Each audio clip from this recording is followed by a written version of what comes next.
Now listen to the talk and answer the questions 1 to 6. Good morning. Good morning. Can I help you? Yes, I'd like to join the library. We're new to the district, you see. Certainly. Well, all we need is some sort of identification with your name and address on it. Oh dear. We just moved, you see, and everything has my old address. A driving license, perhaps? No, I don't drive. Your husband's would do. Yes, but his license will still have the old address on it. Perhaps you have a letter addressed to you at your new house. No, I'm afraid not. We've only been there a few days, you see, and no one's written to us yet. What about your bank book? That's just the same. Oh dear, and I did want to get some books out this weekend. We're going on holiday to relax after the move, you see, and I wanted to take something with me to read. Well, I'm sorry, but we can't possibly issue tickets without some form of identification. What about your passport? What? Oh, yes, how silly of me. I've just got a new one, and it does have our new address. I've just been to book our air ticket, so I have it on me. Well, that's all right. Your ticket will be ready soon. OK, how many books am I allowed to take out? You can take 4 books out at a time, and you can also get 2 tickets to take out 3 magazines or periodicals. Newspapers, I'm afraid, can't be taken out. Oh, that's fine. Do you have a record library? Some libraries do, I know. Yes, we do. You have to pay a deposit of $5 in case you damage them, but that entitles you to take out 2 records at a time. That's good. Could you show me where your history and biography sections are, please? Yes, just over there to your right. If there's any particular book you want, you can look it up in the catalogue, which you'll find just around the corner. You can also find a touchscreen information service on level 2. Thank you. Oh, and how long am I allowed to keep the books for? Well, the normal loan period is 3 weeks, with 2 weeks extension. Oh dear. We're going away for 4 weeks. Can I renew them now? I'm afraid not. You must do that at the end of 3 weeks. I see. Thank you very much.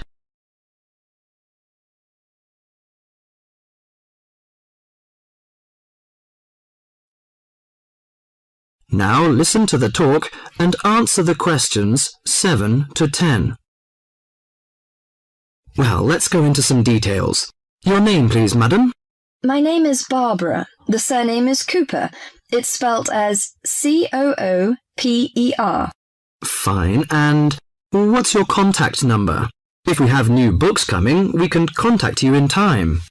Good. You can call me on 723-6518, but it's better after 5 p.m. You know I have to work during the daytime. Do you need the office number? I don't think so. It's enough. Could you tell me the address? I lived in King Road, but of course you need my new address. It's 25 St. Mary Road, Hanwell. That's Hanwell. Is that right? Yes. Do you need the passport number? I just brought it with me. Here you are. Yes, thank you. The number of your passport is G57980942. OK, and your ticket is ready. The number is M930123. Thank you. Could I take a look around and check out some books? Of course, as you like.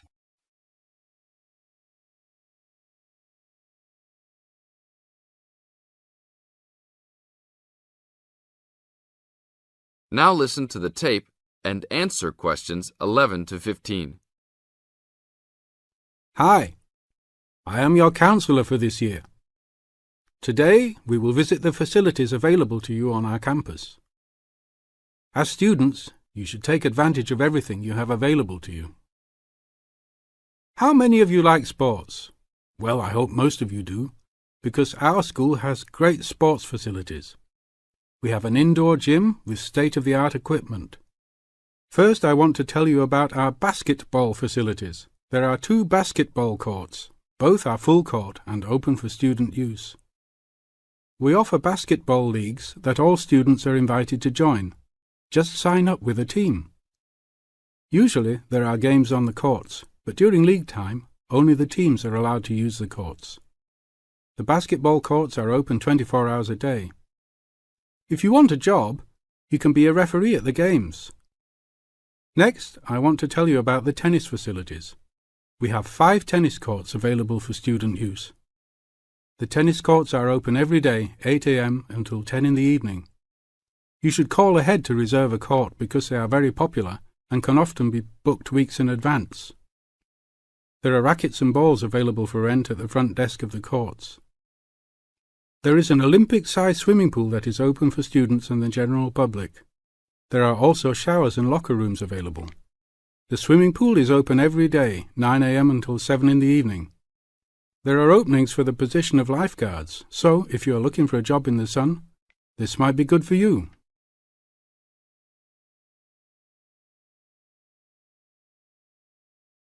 Now listen to the tape and answer questions 16 to 20. There are also 2 weight rooms and a gymnastics room. The weight rooms have all the standard equipment available. Please check with the gym to see the open hours because they vary from time to time. The gymnastics room is usually not open for individual users because there are almost always classes held in the room. However, if you are interested, you may sign up for gymnastics classes. Plus, if you like martial arts and boxing, we offer classes for everyone, from beginners to advanced students. Please check the schedule for availability. There is everything available, from Chinese wushu to Brazilian wrestling. I will talk for a brief moment about our library system. Our campus has 3 libraries available to undergraduate students, 1 additional graduate library and 1 faculty library. The libraries are open daily until midnight except for during testing periods, when the libraries will be open 24 hours. Please look on a map to see where the libraries are located. All students with a valid ID can check out books, with a maximum of 10 books at a time. Books can be checked out for a 2-week period and then renewed for 1 month maximum. After that, there is a $1 fine per week that the book is overdue. I will repeat that. There is a hefty $1 fine per week. So it is a good idea to return books on time. If you lose a book, then you will have to repay the library for it, plus a fine. If you damage a book, most likely you will have to repay the value of the book. So please, enjoy the library facilities, but take care of the school's belongings. The library is also equipped with 200 computers for student use. They are all internet ready and available for use. You must sign up at the library for 1-hour time slots. You may sign up for up to 3 consecutive slots at a time. No one can use the computers without first signing in at the library. That is it for now. Thank you for your attention.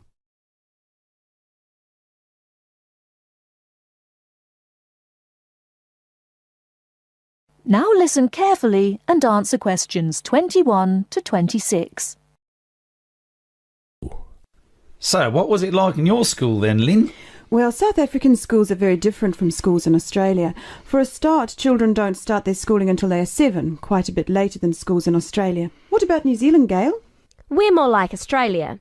I can't believe children don't go to school until they're 7. When do the parents get any free time? Well, there's still the availability of kindergartens or play schools. It's just that formal education doesn't start until later. I don't think it's such a good idea for children to have to be too academic at such a young age. They should be able to just enjoy themselves. Well, yeah, but the first school children go to isn't really very academic. It's just an opportunity for children to learn a few basic social skills by playing and learning with other children. Yes, I'd agree with that. I guess being so close, Australian and New Zealand schools must be similar then. Well, I suppose they do share a lot of similarities, but there are also some differences. For example, children in New Zealand go through intermediate school, but in Australia there's only high school. That's right, isn't it, Pat? Yeah, I think so. What about South Africa, Lynn? Do you have an intermediate or high school? Oh, high school. And now the difference between Australian and New Zealand education is that although both countries have state schools and private schools, Our private schools are very often run by religious groups, whereas New Zealand schools are secular. That's not true. There are quite a few religious schools in New Zealand. Oh, OK, maybe we are similar. Only a few South African schools have any religious connection, so I guess we're different. Most people go to state schools. Pat, is it true that some people from your country don't have to go to school at all? Well, that's partly true. Because of the geography of Australia, there are a lot of children who do not have access to schools, at least on a regular basis. Instead, they have a form of correspondence education, where the lessons are actually on the radio and the students send their work in by post. That way they get a lot of what they would if they were in the classroom, apart from the interaction. In New Zealand, not all students have to go to school either. Some parents have opted for homeschooling. Oh, is that like correspondence teaching? We don't really have that. Well, we do have correspondence schools, but homeschooling is different. With homeschooling, the parents teach the children and set them homework.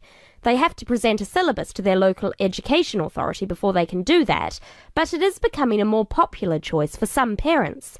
I suppose it also suits parents' own commitments.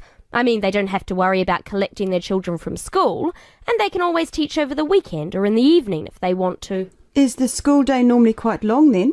Not in New Zealand, but I think it can be in Australia. Yeah, that's right. I think Australia is unusual in that there are extracurricular activities which you have to go to.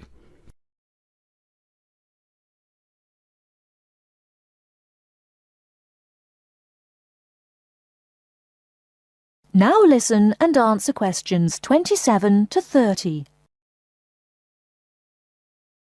These are normally sport activities, but there are a few other options. We have activities after school for any student that is interested, but they aren't compulsory. What about in New Zealand, Gail? I had to do some sport every week. I didn't really like it, but it was part of the school day, so I guess that's not so bad. Anyway, I spent 2 years at boarding school, so things were a little different. Boarding school? What was that like? Well, the thing I remember most about it was the strict dress code. There were restrictions on everything. You had to wear a school uniform almost all of the time, and it had to be cleaned and ironed. The length of your skirt had to be no less than 1 inch above your knees when kneeling down. Sometimes we used to go out on school trips or just at weekends with a few friends, but whenever we were outside the school we had to wear a hat. There was one teacher who always used to give me extra homework because my socks weren't pulled up, and that was in the school late in the evening. I suppose it wasn't that bad, but at the time it felt like a prison.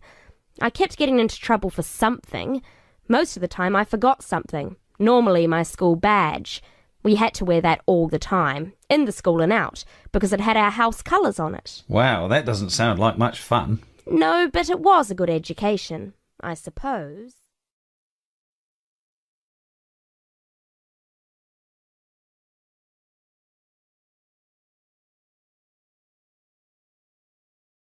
Now listen carefully and answer questions 31 to 40.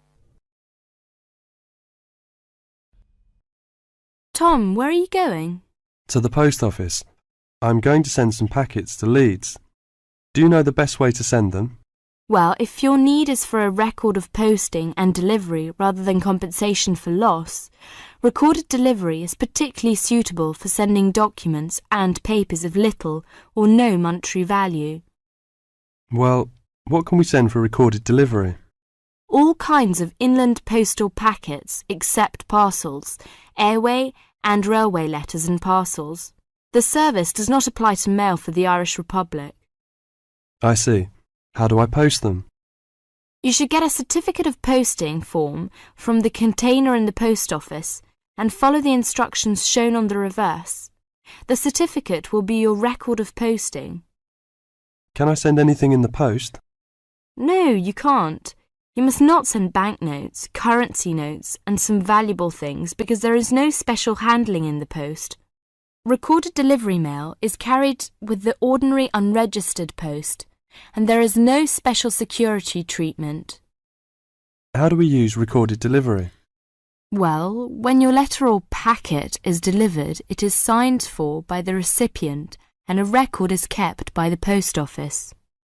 The post office does not undertake to deliver recorded delivery or any other mail to the addressee in person, but to the address shown. You can obtain confirmation of delivery by completing an advice of delivery form either at the time of posting or later.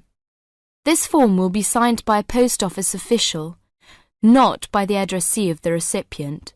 A fee is payable, which is lower if the form is handed in at the time of posting. Is there any compensation for loss? Well, compensation is limited. Compensation may be paid for loss or damage, but will not be paid for money or any other inadmissible item. If you want a speedy service for articles of value with extra security of handling en route, and wish to have compensation in the event of loss or damage, you should use registered post. What can we send if we use registered post? Any first-class letter or packet except airway letter or railway letter. How do we post? What should we do?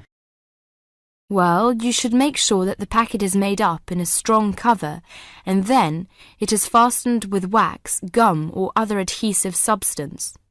Hand the packet to the post office counter clerk, together with the cost of postage and the registration fee. Do not post it in the posting box. Make sure that the fee paid is adequate to cover the value of the content. The counter clerk will give you a certificate of posting which he has initiated with the date stamped. Is there any special security for the registered post?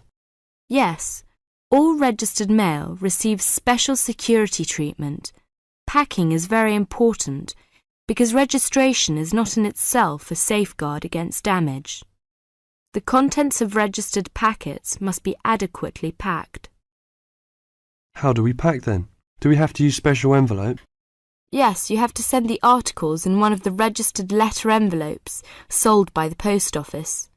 These envelopes are already stamped for first-class postage and have the minimum registration fee. What about the compensation? Compensation will not be paid for the following articles, such as banknotes, currency notes, trading stamps, coupons, and some valuable things, unless they are enclosed in one of the registered letter envelopes sold by the post office. I see. How does it deliver? The recipient on delivery signs for your registered mail. The post office does not undertake to deliver registered or any other mail to the addressee in person, but to the address shown. You can obtain confirmation of delivery by paying an additional fee and completing an advice of delivery form, either at the time of posting or later. If you require the recipient's signature on the advice of delivery, the form must be handed in at the time of posting. Otherwise, a post office official will sign the certificate. The advice of delivery fee is lower if the form is handed in at the time of posting. Thank you very much for all this useful information.